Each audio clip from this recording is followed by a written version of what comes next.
Arsenal have gone ahead to lose away in Porto. Guys, have not gone ahead had to accept it, because I really thought that Arsenal would obviously show their muscle as far as this game of football is concerned. But the way they went ahead to do their stuff, guys, they need to obviously up their stockings the next time, because even when you have a lion's share of the possession, and you don't really use it to win off the game and kill it off, it really shows you that you'd have a lot to go. Smash the like button, comment and share. If at all you're watching us for the very first time, endeavor to subscribe to this channel so as not to miss out on stories that we do upload in here on a daily. That means Arsenal needs to win a game at Emirates by a margin of 2 goals. The moment Arsenal wins by 2 goals to 1, or 3-2, or 4-3, they will find themselves in a position of really not going to the next round. They have to obviously go to extra time. After extra time, they'll have to go to penalties, but they don't obviously get another one. But we wait what will happen 2 weeks from now, because a day in football is really a very long one. So Arsenal and Mikel Arteta have gone ahead to test the wrath of the round of 16 down in FC Porto. And when you look at that game, you ask yourself, why did Mikel Arteta not start Jorginho? Jorginho never played on the weekend, and he went ahead not to start him, because in a game like this, as I showed you my probable starting 11, that I would have Jorginho, Declan Rice and Martin Odegaard in my midfield. Get Trossard to play on the bench, then gate on Kai Havertz, Saka and Martinelli. And in so doing, I need to eat that. I never had players to come off the field of play and obviously, or to come off the bench and really get this game to where it deserves to be. And Trossard would have been a very huge substitute coming off the bench to obviously coming through and really take this team on, because when you look at how Arsenal really played, they are closed down very, very well. The compactness that FC Porto went ahead to use was really very, very, very tactical. They closed down in every aspect. They couldn't operate in the middle of the park, and the only time you saw to it that Arsenal was operating is when Jorginho came up on the field of play. You saw to it that he could get control of that ball and really find passes, though he put out one blind pass. But he is a player that was needed to start that game, especially away from home. At Emirates, that lineup can work because you'll be having 60,000 fans behind you. But when you're playing away at FC Porto, all you need to do is to really fast read this game of football and use the experience of Jorginho to play into that single pivot alongside Declan Rice, then Odegaard, because you give him 70 minutes. Then you bring on Trossard, take off Jorginho, bring on Trossard and open up the game, because you would have gone ahead to read the mind of the manager of FC Porto. But the manager of FC Porto went ahead to outsmart Mikel Arteta, and he brought in tactics that have gone ahead obviously working through. And what showed you that he was really tactically good, every time he really decided to build from the back, would build from the back, and it was hard for him to obviously lose the ball. So Arteta has been outclassed tonight. That is it. He has been outclassed, and I think he's the reason as to why Arsenal have gone ahead to lose this game of football. I'm not going to blame the players, because I've always come here and told you that why would Arsenal rely onto Bukayo Saka's playing on the touchline? I rarely see Bukayo Saka receiving that ball inside the pitch. He's always keeping that touchline. It's easy to mark him off. You get? But he needs to invert in the midfield and see players really make different runs altogether. And this is what I told you in the match day live session, that this is the game where Bukayo Saka has to prove that he has come of the expectations that every Arsenal fan really thinks he is. That is it. He has to come out and really show us exactly what he's made of. But right now, we are looking at him and things are not obviously going on well as planned for this guy. So I think it's really one of those moments that you look at and really ask yourself, why is it happening this way? Because a side like Arsenal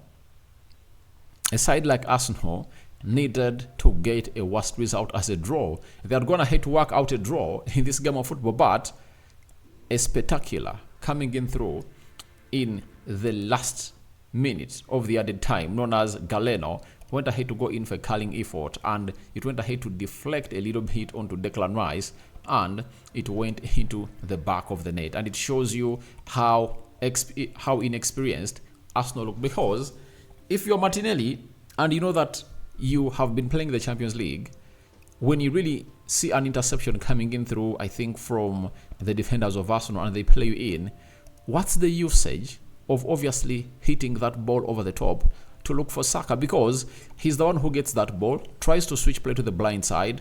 After trying to switch play to the blind side, guess what happens? The ball is intercepted in. Galano gets it. He had all yards of space, by the way, because the entire players of Arsenal had gone ahead to really disjoint in that midfield, and he really curled that ball into the back of the net. And David Raya couldn't do anything to obviously save that. I know some are going to start saying it would have gone ahead to be, if it would have gone ahead to be Ramsey, they would have gone ahead to obviously save it. But I want to ask you a question. Do you think Arsenal was going to survive this game of football? Because before the game started, on paper, Arsenal were the favourites. But after seeing how Arsenal played in the first half, I thought that maybe they are going to really change and try to create assists and really hit this team on target. But in the entire 90 plus 5 minutes added on, this team of Arsenal never had a shot on goal. It's very, very ashamed that for a team that has gone ahead to score 11 in its past 2 games, they couldn't obviously find themselves in a position of really killing off chances. And that is the most shocking bit of it all. And I think Mikel Arteta will go out really and ask himself, why isn't his team really doing what they're supposed to do? I know they're having injuries, and it can come in as an excuse. You don't having Gabriel Jesus, Champions League experience hugely in him. Zinchenko, huge Champions League experience. Julian Timber, huge Champions League experience. And Thomas Partey, he also has some huge Champions League experience. Tomiyasu, obviously one of those players that you could rely on, especially when you feel like you're supposed to obviously do the needful.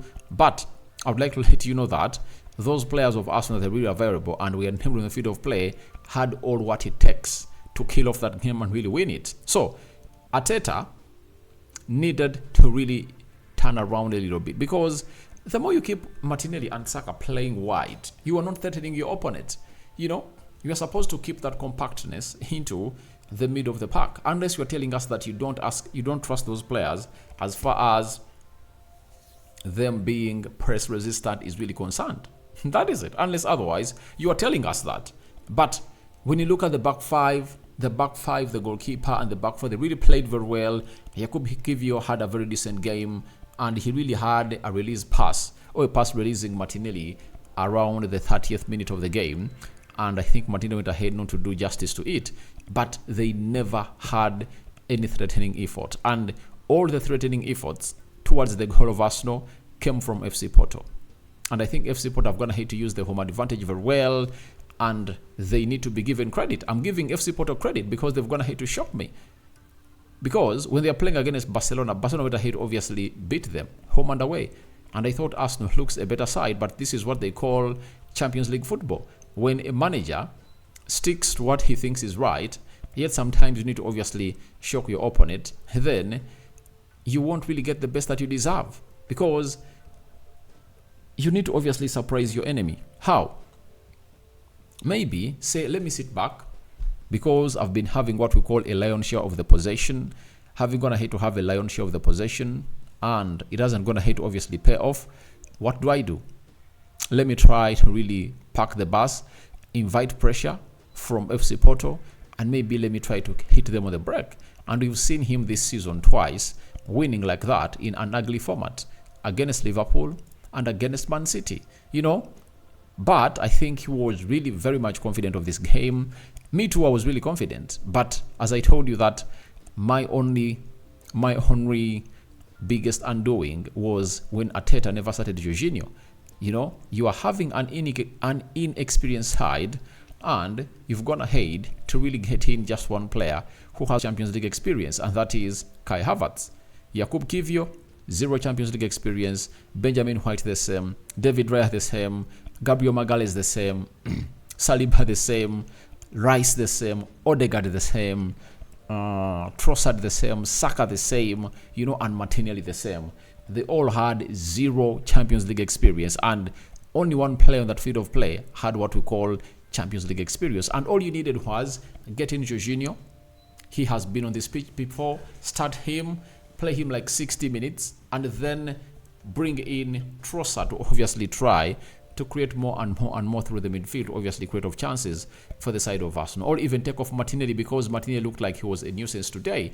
You know, he couldn't cross, he couldn't run, and at the end of it all, his reason as to why he puts out a ball away blindly or sloppily, and it costs Arsenal that goal. I had almost thought that it's gonna be a draw, but Arsenal conceded late. So Arsenal has to do the needful to see to it that they obviously do their homework very well in the next 2 weeks, and see to it that they don't really get more injuries and will come back other players on the field of play. Because if they don't, it's not gonna be easy for them to play against FC Porto, because FC Porto has shown us that they can really pack the bus. They can pack the bus. Now, that means Arsenal has to win by 2-0, 3-1, 4-2 in that way. So, when you look at that Arsenal side, Odegaard failed to obviously get that line-breaking pass, you know. And the hugest problem of Arsenal is that they don't have these fullbacks that can really surge in the final third. And when you look at Jakub Kiwior, he obviously reserved himself a lot to an extent that he wanted to stop Conceição. Conceição was one of the deadliest players today. You saw how he really played that side, and Jakub Kiwior had to keep an eye on him, you know. And Pepe, leave alone the 40-year-old Pepe, I'm talking about the Pepe that played in the central attacking midfield. Remember the back heel that he did, you know, that resulted into, I think, the first shot on target for the side of FC Porto. So Arsenal was like naive about this team, you know.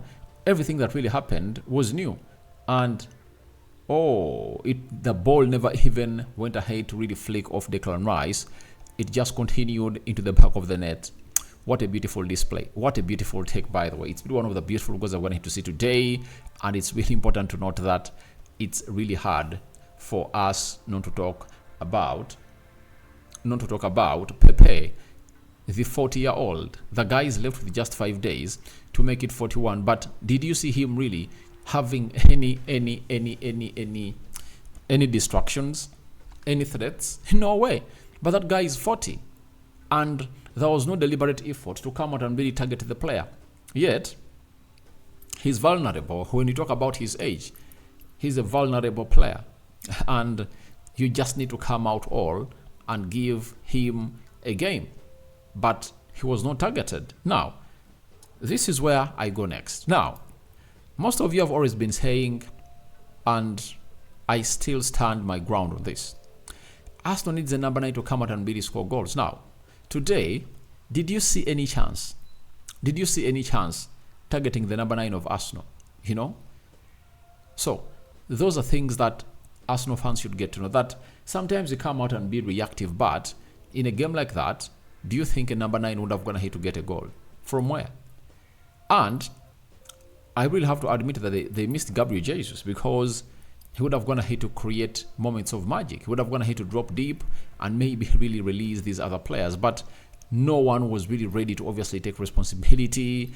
And this is where the inexperience kicked in for Arsenal. And they went ahead obviously lose to FC Porto. That is really very ugly of Arsenal. And they need to act well at the Emirates. So wait and see how that happens out. But the last time Arsenal really knocked them out, I think it was like 2-0 away from home, and at Emirates I think it ended 6. And you know, Bentina was there to obviously kill off the game, and he went ahead to do loads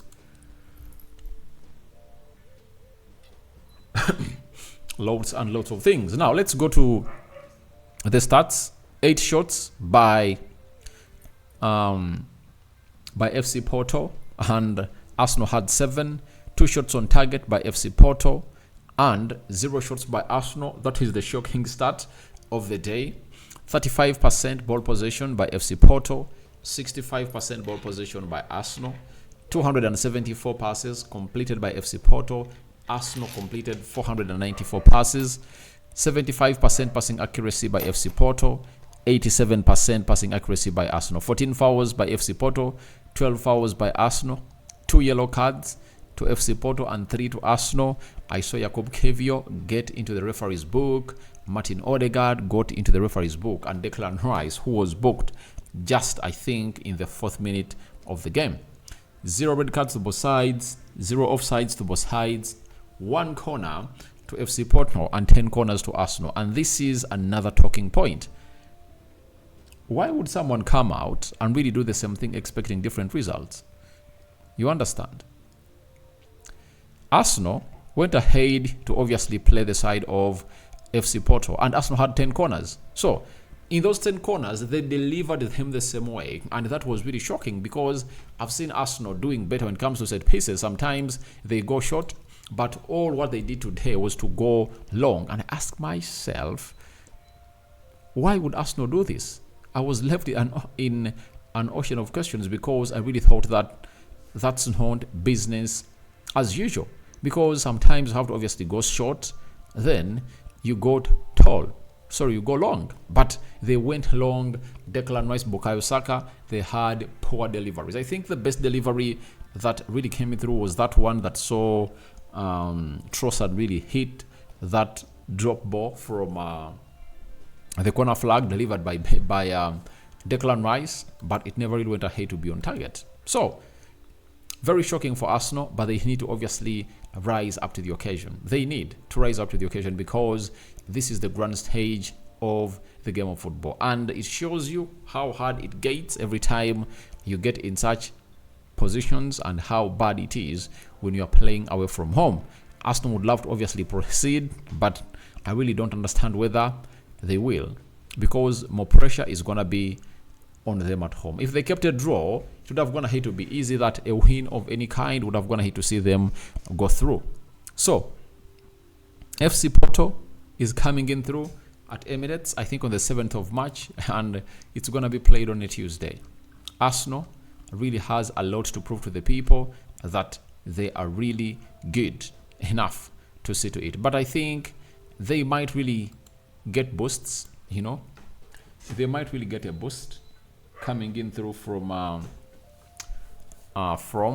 one Thomas Partey, Julian Timber, who else?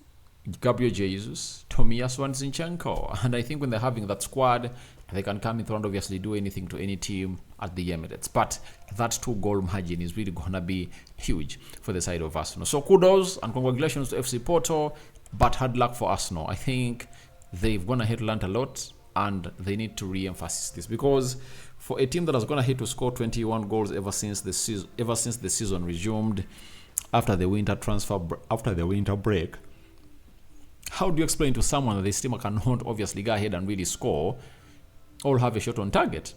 So your reactions are welcome in the comment section below. Rokani David remains my name.